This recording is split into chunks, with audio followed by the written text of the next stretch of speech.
नमस्कार, मैं अशोक कुमार पांडे और स्वागत है आपका टीसीएच पर। मुंबई से एक बहुत बड़ी खबर आई है आपके सामने। मैं मुंबई पुलिस का ट्वीट लगा रहा हूं। पूरी घटना यह थी कि मुंबई पुलिस को एक मैसेज मिला था। मुंबई पुलिस की जो व्हाट्सएप नंबर है, उनका जो आधिकारिक ऑफिशियल व्हाट्सएप नंबर है, उस पर एक धमकी भरा मैसेज मिला था।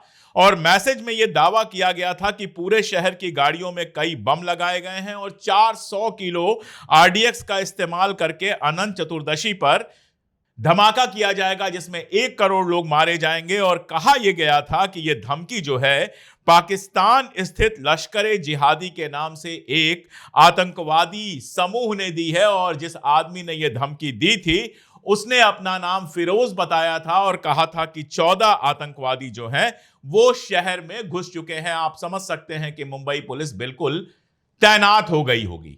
अब जरा इस ट्वीट को एक बार और देखिए।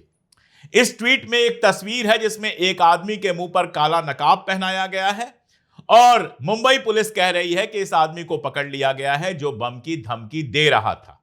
इस पूरे ट्वीट में कहीं आपको नाम दिखाई नहीं देगा, क्योंकि धमकी देने वाला था अश्विनी कुमार और जिसके नाम से दी गई थी वो था फिरोज। यानी अश्विनी कुमार नाम का एक व्यक्ति जो मूलतः बिहार का रहने वाला है और पिछले 5 साल से नोएडा में रह रहा था, जिसके बारे में बताया जा रहा है कि ज्योतिषी वगैरह का काम करता था। उसने अपने एक जानने वाले फिरोज, दोस्त नहीं कहूंगा, दोस्त ऐसे नहीं होते हैं, उसने अपने जानने वाले एक फिरोज को फंसाने के लिए कि इस समय पूरा हिंदू मुस्लिम माहौल चल रहा है, इसमें फिरोज के नाम से धमकी दे दो, फिरोज पकड़ा जाएगा, जेल में जाएगा, उसके ऊपर यूएपीए लग जाएगा, जिंदगी भर जेल में रहेगा। यह प्लानिंग करके अश्विनी ने मुंबई पुलिस को यह व्हाट्सएप मैसेज भेजा था। आप समझ सकते हैं, देश में जिस तरह की नफरत की आंधी चल रही है, उसका फायदा उठाने के लिए अश्विनी कुमार नाम के एक व्यक्ति ने फिरोज बनकर एक मैसेज किया मुंबई पुलिस को फंसाने के लिए। मुंबई पुलिस जब अपना ट्वीट करती है, अगर उसमें यह चीज लिख देती कि जो पकड़ा गया है उसका नाम अश्विनी कुमार है और जिसके नाम से यह मैसेज किया गया था उसका नाम फिरोज है, तो क्या हो जाता? कम से कम लोगों को हकीकत पता चल जाती। अगर धमकी देने वाला वाकई कोई मुसलमान होता तो अब तक तो देश भर में तहलका मच गया होता, उसको आतंकवादी घोषित कर दिया गया होता, जाने क्या क्या तमाशा हो गया होता। लेकिन इस खबर पर आपको मीडिया में पूरी चुप्पी मिलेगी। एनडीटीवी पे यह खबर जरूर आई कि फिरोज और अश्विनी का मामला क्या है, कैसे अश्विनी कुमार ने फिरोज को फंसाने के लिए यह सारा खेल खेला। पुरानी कोई दुश्मनी होगी, उस दुश्मनी को निभाने के लिए यह पूरा खेल खेला, जिसमें कहा 34 गाड़ियों में 34 ह्यूमन बॉम्ब बैठे हुए हैं। ह्यूमन बॉम्ब समझते हैं ना, जब कोई आदमी अपनी देह में ढेर सारा विस्फोटक बांधकर बैठ जाए और समय आने पर उसको बटन दबा दे और वो खुद तो उड़ ही जाए, उसके साथ जो आसपास लोग बैठे हैं वो भी उड़ जाएं।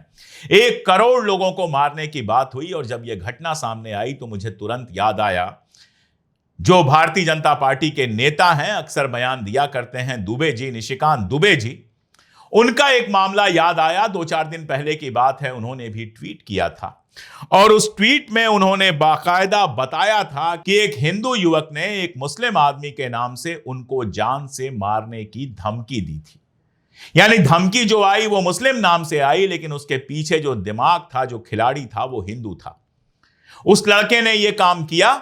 निशिकांत दुबे पुलिस के पास गए, पुलिस ने जांच किया, जांच में पता चला कि हिंदू लड़का था, ट्रेसिंग हो गई और उसके बाद उस पर मुकदमा चला। मुकदमा चलने के बाद 10,000 रुपए का जुर्माना और भविष्य में ऐसा काम ना करे ऐसी चेतावनी देकर उसको छोड़ दिया गया। मामला बराबर हो गया। आप जरा कल्पना कीजिए, वो लड़का अगर मुसलमान होता जिसको निशिकांत दुबे की धमकी देने के लिए पकड़ा गया होता तो उसके साथ क्या होता? यूएपीए लग जाता, जैसे उमर खालिद, शर्जिल इमाम, खालिद सैफी, गुलफिशा फातिमा और इस तरह के तमाम लोग यूएपीए में 5-5 साल से जेल में पड़े हुए हैं। ऐसे ही जेलों में सड़ता रहता, उसके बाद सजा हो जाती और सारी जिंदगी उसकी जेल में गुजर जाती, उसकी जिंदगी तबाह हो जाती। लेकिन यह षड्यंत्र करने के बावजूद, एक मुस्लिम लड़के के नाम से धमकी देने के बावजूद सजा कितनी होती है? 10,000 रुपए का जुर्माना और भविष्य में ऐसा नहीं करना, इसकी चेतावनी। और निशिकांत दुबे भी एक नॉर्मल सा ट्वीट लिखकर रह जाते हैं। अगर निशिकांत दुबे जी को धमकी देने वाला मुसलमान होता तो निशिकांत दुबे जी इस पर कितना खेलते, ये आप अच्छी तरह से समझ सकते हैं। और ऐसी घटनाएं लगातार हो रही हैं। जिस तरह का नफरत का माहौल है, उसमें अपने किसी परिचित को फंसाने के लिए, अपनी कोई पुरानी दुश्मनी निकालने के लिए, या फिर ऐसे ही सैडिस्ट तरीके से इस तरह की धमकियां, इस तरह का तमाशा, इस तरह का खेल करने का मामला लगातार सामने आ रहा है। हमने कवर भी किया था सहारनपुर का। सहारनपुर के सरसावा इलाके का मामला था। 11 मार्च 2025 की बात है। इसको हमने कवर किया था। विश सिंह कंबोज नाम का एक नेता था। टीपू कुरैशी से उसने 50,000 रुपए लिए। टीपू कुरैशी को किसी को फंसाना था, अपने किसी कम्पटीटर को फंसाना था। तो सड़क पर उसने गौवंश के यानी गाय के मृत कंकाल रख दिए।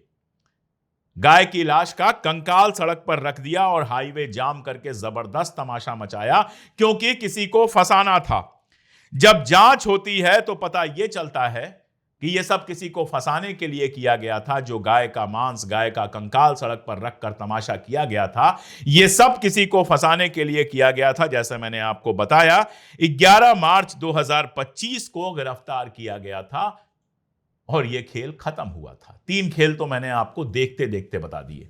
निशिकांत दुबे का खेल, जहां कुंदन कुमार दास नाम का एक व्यक्ति धमकी देता है मुस्लिम नाम से, और उसके बाद कुंदन कुमार दास को बस छोड़ दिया जाता है 10,000 रुपए का जुर्माना लगा के, और भविष्य में ऐसा ना करने की चेतावनी देकर। यहां यह युवक अश्विनी, जो फिरोज के नाम से धमकी दे रहा था, और विश सिंह कंबोज, जो एक हिंदूवादी नेता है, जो 50,000 रुपए लेकर किसी मुसलमान को फंसाने के लिए सड़क पर गाय का कंकाल रख के तमाशा कर रहा। तो यह खेल चल रहा है देश के अंदर। कांग्रेस के नेता और कांग्रेस के अल्पसंख्यक मोर्चे के अध्यक्ष इमरान प्रताप गढ़ी ने यह सवाल पूछा है। उस दिन भी पूछा था जिस दिन मामला आया था निशिकांत दुबे वाला, और आज जब यह मामला आया है अश्विनी कुमार का, तो भी यह सवाल पूछा है कि अगर ये लड़के मुसलमान वाकई में होते तो इनके साथ क्या होता। और यह सवाल मैं भी आपसे पूछ रहा हूं कि देश में जो नफरत फैली हुई है, उसके लिए जो जिम्मेदार लोग हैं, क्या वही लोग इस खेल के लिए भी जिम्मेदार नहीं हैं? इन लोगों को लगता है किसी मुस्लिम लड़के का नाम किसी आतंकवादी कार्रवाई से, किसी गो हत्या से, या इस तरह की किसी चीज से जोड़ देंगे, फिर वो फंस जाएगा और हमारी दुश्मनी पूरी हो जाएगी। इनको लगता है कोई मुस्लिम नाम होगा, लश्कर जिहादी नाम रख दिया, इस तरह का कोई नाम होगा तो पुलिस तुरंत भरोसा कर लेगी, पुलिस तुरंत हरकत में आ जाएगी, और हरकत में आने के बाद उस आदमी को गिरफ्तार कर लेगी जिसको ये लोग फंसाना चाहते हैं। क्यों लगता है ऐसा? क्योंकि पिछले काफी समय से यह लगातार देखा जा रहा है कि अपराधी अगर मुसलमान होता है तो उसका नाम बड़े बड़े शब्दों में चारों तरफ दिखाई देता है, टीवी चैनल उसको कवर करते हैं, सोशल मीडिया पर छाया रहता है। और अगर मुसलमान नहीं होता है तो नाम गायब कर दिया जाता है, उस पर कोई चर्चा नहीं होती है। अभी पिछले दिनों में जासूसी के कई सारे मामले पकड़े गए हैं, और इन सारे मामलों में हिंदू नाम वाले लोग जो हैं वो इन्वॉल्व हैं, लेकिन उस पर कहीं कोई चर्चा नहीं है। किसी चैनल पर कोई बहस आपको दिखाई नहीं देगी। कोई टीवी चैनल का एंकर चिल्ला चिल्ला के सवाल नहीं पूछेगा, कोई नहीं पूछेगा। लेकिन फर्ज कीजिए कोई एक मुस्लिम अगर इस मामले में पकड़ लिया जाए तो इतनी सारी कॉन्स्पिरेसी थियरीज बन जाएंगी, इतनी लंबी लंबी कहानियां बन जाएंगी, बड़े बड़े आर्टिकल छप जाएंगे, टीवी पर हफ्तों बहस चलती रहेगी, सारा तमाशा चलता रहेगा कि आप सर पीट लेंगे कि भैया गलती कर रहा था, पकड़ा गया, उसको सजा दो, उसकी वजह से पूरी कौम को बदनाम क्यों कर रहे हो।